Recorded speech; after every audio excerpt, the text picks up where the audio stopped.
मजाला आम्ही हसता रमता.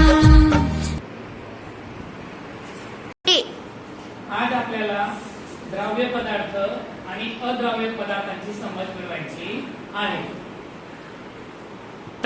यासाठी लागणारे साधन 5 ग्लास मीठ, रेती, लिंबू, राईचे तेल, खोबऱ्याचे तेल. रेती, साखर, लाकडाचा भुगा, खडूचा भुगा. आता आपण पाण्यामध्ये मीठ टाकू आणि चम्मचच्या मदतीने विरघळू. आता आपण पाण्यात लिंबूचा रस टाकू आणि चम्मचच्या मदतीने विरघळू. आता आपण पाण्यामध्ये साखर टाकू आणि चम्मचच्या मदतीने विरघळू.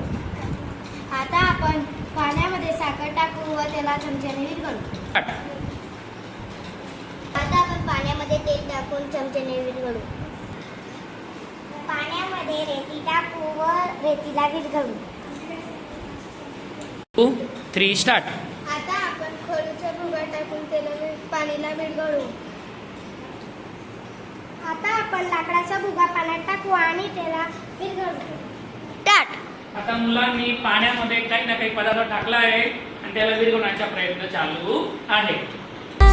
हसता रमता आम्ही हसता रमता. हसता रमता आम्ही हसता रमता. बाळ मजाला आम्ही हसता रमता.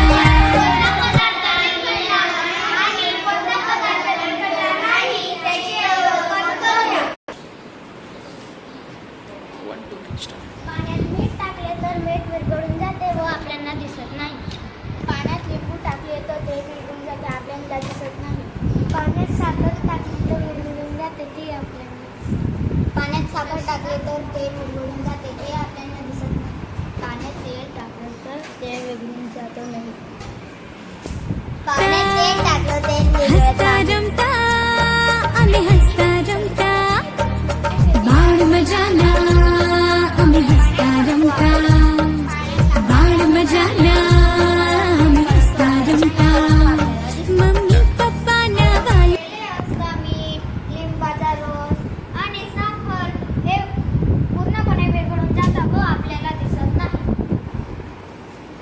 आपण केले असते की तेल, रेती, खडूचा भुगा, लाकडाचा भुगा हे आपल्याला पाण्यात विरघळत नाही, ते आपल्याला दिसते. प्रयोगावर म्हटले की काही पदार्थ पाण्यात संपूर्ण अदृश्य होतात किंवा